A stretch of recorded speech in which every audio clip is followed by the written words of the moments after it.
Assalamualaikum warahmatullahi wabarakatuh. Perkenalkan, nama saya Sarah Dwi Bayana dari kelas 3C nomor BP 1801052011, program studi D3 Teknik Telekomunikasi jurusan Teknik Elektro. Pada kesempatan kali ini saya akan mempresentasikan laporan praktikum mengenai analisis pengaruh tekukan makro bending dengan faktor variasi jari-jari terhadap rugi-rugi pelemahan intensitas cahaya kabel fiber optik single mode jenis DOC 12 core. Tujuan praktikum yang pertama, mahasiswa memahami pengertian OTDR. Yang kedua, mahasiswa mampu memahami karakteristik OTDR. 3. Mahasiswa mengerti fungsi OTDR. 4. Mahasiswa memahami prinsip kerja OTDR. Kelima, mahasiswa dapat menganalisa grafik tampilan OTDR. Kedua, landasan teori.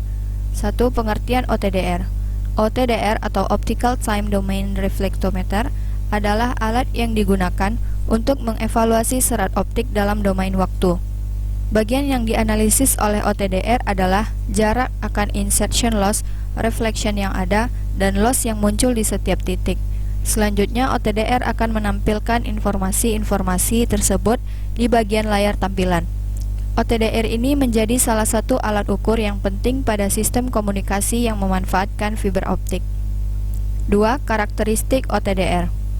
OTDR mempunyai karakteristik yang dapat diukur atau dibaca. Berikut ini beberapa karakteristiknya. 1. Mengukur ORL atau Optical Return Loss yang timbul akibat refleksi cahaya dikarenakan adanya sambungan kabel atau konektor. 2. Mengukur end-to-end loss di dalam satu span kabel serat optik. 3. Mengukur splice loss, yaitu sebuah loss yang ditimbulkan karena sambungan kabel serat optik sebelumnya putus atau dikenal juga dengan istilah fiber cut. 4. Mendeteksi sebuah degradasi power output dari sumber cahaya optik atau laser source yang berupa perangkat transmitter optik, OSN, metro, DWDM, dan lainnya. 5. Mengukur panjang dari kabel serat optik. 6. Mengukur jarak, yaitu titik lokasi di dalam suatu link berupa ujung link atau disebut juga dengan patahan. 3. Fungsi OTDR. Yang pertama, mengukur loss dalam satuan panjang. Loss yang ada saat instalasi fiber optik akan mengasumsikan redaman dari fiber optik tertentu yang ada dalam loss per satuan panjang dari kabel. OTDR dapat mengukur redaman yang ada sebelum maupun setelah instalasi, sehingga dapat digunakan untuk memeriksa ketidaknormalan. Wujud ketidaknormalan ini dapat berupa bengkokan atau bend atau beban yang tidak diharapkan. 2. Melakukan evaluasi terhadap sambungan dan juga konektor saat instalasi. OTDR dapat digunakan untuk memastikan terjadinya redaman sambungan maupun konektor masih berada di dalam batas yang diperbolehkan atau tidak. 4. Prinsip kerja OTDR. Yang pertama, mekanisme dari kerja OTDR. 1. Sinyal-sinyal cahaya dimasukkan ke dalam serat optik. 2. Sebagian sinyal dipantulkan kembali dan diterima oleh penerima. 3. Sinyal balik yang diterima akan dinyatakan sebagai loss. 4. Waktu tempuh sinyal digunakan untuk menghitung jarak. Dapat dilihat pada gambar 1 merupakan skema dari mekanisme kerja OTDR. Berdasarkan mekanisme kerja di atas, dapat ditentukan beberapa parameter yang dapat diukur pada OTDR. Salah satunya yaitu yang pertama, jarak. Dalam hal ini titik lokasi dalam suatu link, ujung link atau patahan. 2. Loss untuk masing splice atau total loss dari ujung ke ujung dalam suatu link. 3. Atenuasi. Atenuasi dari serat dalam suatu link. 4. Refleksi dari besar refleksi return loss dari suatu event.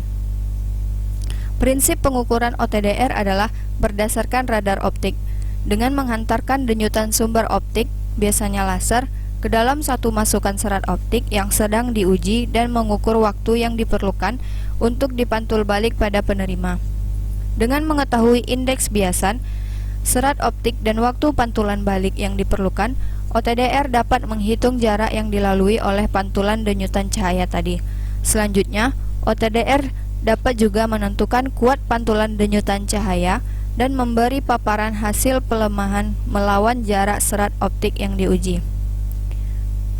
Hasil perhitungan OTDR diberikan dari persamaan berikut. Jarak sama dengan C per N kali T per 2, di mana C merupakan kecepatan cahaya dalam ruang hampa, T adalah waktu, dan N adalah indeks bias. 2. Tampilan OTDR. Berikut tampilan OTDR berdasarkan pantulan dan backscatter. Ini merupakan gambar dari tampilan backscatter. Backscatter sinyal diterima karena adanya Rayleigh scattering dan Fresnel reflection, di mana kekuatan sinyal yang terukur 20.000 kali lebih tinggi dari kekuatan Rayleigh scattering. Berikut merupakan pembacaan non-reflective event, dan ini gambar dari pembacaan reflective event. Tampilan ujung fiber di dalam alat ukur OTDR. Gambar 5 merupakan tampilan fiber N. Yang ketiga, tampilan dead zone pada OTDR. Daerah pada fiber optik yang terjadi perubahan daya secara tidak linear dan kondisi ini tidak dapat dilakukan analisis. Dalam OTDR, tampilan dead zone memiliki tampilan grafik yang menyerupai lonjakan daya sesaat yang terjadi pada bagian awal serat optik. Yang ketiga, blok diagram pengukuran dapat dilihat seperti pada gambar ini. Yang keempat, langkah kerja. Yang pertama, menginstal software. Yang kedua, login menggunakan email untuk menampilkan grafik hasil OTDR pada bagian kiri. 3. Memasukkan data hasil pengukuran alat OTDR. 4. Mengatur panjang gelombang dari software. 5. Menampilkan dan menggambarkan hasil grafik. 5. Menghitung redaman total transmisi. Kemudian dianalisa dan simpulkan grafik hasil pengukuran dan redaman dari hasil perhitungan. Yang kelima, data percobaan. Tabel 1 tanpa banding di 1310 nm. Pada tabel ini ada dua jenis panjang gelombang yang digunakan, yaitu 1300 dan 1490. Dan ada beberapa warna core yang terdapat pada tabel ini, yaitu biru, oranye, hijau, coklat, abu-abu, putih, merah, hitam, kuning, ungu, pink, toska. Selanjutnya perhitungan untuk loss untuk tabel 1. Diketahui dari diagram blok memiliki input sebesar min 7 dBm. Kemudian kita menghitungnya dengan persamaan PO dikurang PIN. Untuk core berwarna biru yang 1300, PO-nya adalah sebesar min 35,31. Dapat dilihat pada kolom pertama, min 35,31 dBm dikurang min 7 dBm, sehingga hasil yang diperoleh adalah min 28,31 dB. Begitu juga untuk yang 1490, didapatkan hasilnya min 28,34 dB. Dan begitu juga seterusnya untuk perhitungan di warna core lainnya.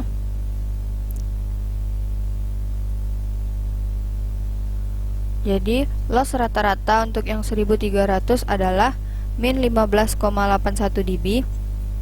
Jadi redaman sepanjang 150 meter adalah min 15,81 dibagi 150 sama dengan min 0,1054 dB per meter. Loss rata-rata untuk 1490 adalah min 15,958 dB. Jadi redaman sepanjang 150 meternya adalah min 15,958 dibagi 150 sama dengan min 0,1064 dB per meter. Selanjutnya tabel 2 untuk tanpa banding 1550 nm. Perhitungan yang dilakukan sama seperti pada tabel 1. Dan loss rata-rata yang untuk 1300 adalah min 12,065 dB. Jadi redaman sepanjang 150 meter adalah min 12,065 dibagi 150 sama dengan min 0,0804 dB per meter. Loss rata-rata untuk 1490 adalah min 12,099 dB, sehingga redaman sepanjang 150 meternya adalah min 12,099 dibagi 150 sama dengan min 0,08 dB per meter. Tabel 3 untuk banding dengan diameter 70, 50, 30 cm, 1310 nm. Perhitungannya sama. Untuk loss rata-rata 1300-nya adalah min 12,386 dB. Redaman sepanjang 150 meter adalah min 12,386 dibagi 150 sama dengan min 0,0826 dB per meter. Loss rata-rata untuk 1490 adalah min 12,654 dB. Jadi redaman sepanjang 150 meter adalah min 12,654 dibagi 210 sama dengan min 0,0844 dB per meter. Tabel 4 dengan banding diameter 70, 50, 30 cm, 15, 50 nm. Perhitungannya sama seperti tabel yang sebelumnya. Didapatkan loss rata-rata untuk 1300 adalah min 11,83 dB. Jadi redaman sepanjang 150 meter adalah min 11,83 dibagi 150 sama dengan min 0,0789 dB per meter. Rata-rata untuk 1490 adalah min 11,91 dB. Jadi redaman sepanjang 150 meter adalah min 11,91 dibagi 150 sama dengan 0,0794 dB per meter. Untuk tabel 5 dengan banding diameter 70 cm dan dengan panjang gelombang 13.310 nanometer. Perhitungannya sama seperti tabel sebelumnya. Loss rata-rata untuk 1300 adalah min 13,498 dB. Jadi redaman sepanjang 150 meter adalah min 13,498 dibagi 150 sama dengan 0,09 dB per meter. Loss rata-ratanya adalah min 13,225 dB. Jadi redaman sepanjang 150 meter adalah min 13,225 per 150 sama dengan 0,088 dB per meter. Berikut hasil percobaan dari penggunaan aplikasi software Viberizer. Tampilannya seperti ini. Tampak terlihat pada masing-masing gambar ini berbeda-beda sesuai hasil dari pengukuran aplikasi OTDR tersebut.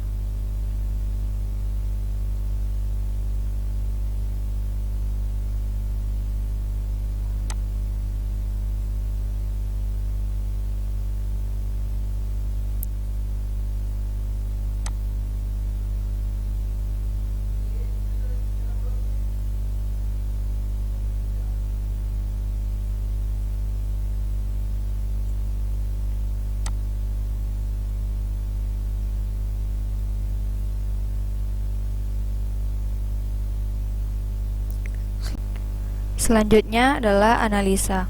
Pada praktek kali ini mengenai analisis pengaruh tekukan makrobanding dengan faktor variasi jari-jari terhadap rugi-rugi pelemahan intensitas cahaya kabel fiber optik single mode jenis DAC 12 core. Berdasarkan teori yang ada, apabila serat optik melengkung, maka bagian dalam serat optik termampatkan dan bagian luar menjadi tertarik lebih panjang sehingga kepadatan material berubah. Hal tersebut mengakibatkan berubahnya indeks bias dan akan mengakibatkan perubahan lintasan penjalaran suatu sinyal. Sudut pemantulan total akan berubah ketika serat optik dilekukan dan akan terjadi rugi-rugi di mana sudut datang sinar lebih kecil daripada sudut kritis sehingga sinar tidak dipantulkan sempurna tapi dibiaskan. Namun, berdasarkan perhitungan yang saya dapatkan, hal ini berbanding terbalik, di mana hasil perhitungan loss pada yang tanpa makrobanding lebih besar daripada yang makrobanding dengan panjang gelombang yang sama. Seperti pada tabel 2, tanpa makrobanding dan tabel 4 dengan makrobanding, yang sama-sama menggunakan panjang gelombang 1550 nanometer. Loss pada tabel 2 lebih besar dibandingkan loss pada tabel 5, baik yang 1300 maupun 1490. Panjang gelombang sumber menentukan pemanduan gelombang cahaya pada fiber. Berdasarkan hasil perhitungan, menunjukkan bahwa panjang gelombang 1310 nanometer, nilai selisih daya keluaran lebih besar dibandingkan panjang gelombang 1550 nanometer. Hal ini berarti pada panjang gelombang 1310 nanometer, nilai rugi daya atau loss yang terdeteksi lebih besar daripada panjang gelombang 1550 nanometer. Hal ini terbukti untuk yang tanpa banding dan yang pakai banding. Jadi, panjang gelombang yang semakin besar mampu mengurangi loss pada fiber optik. Kesimpulan pada praktikum ini, dapat diambil kesimpulan bahwa tekukan makrobanding dapat menyebabkan adanya loss pada sistem serat optik. Loss ini juga terjadi karena kurangnya ketelitian dalam melakukan banding dan penyambungan serat optik. Sekian presentasi dari saya. Mohon maaf bila ada kesalahan. Wassalamualaikum warahmatullahi wabarakatuh.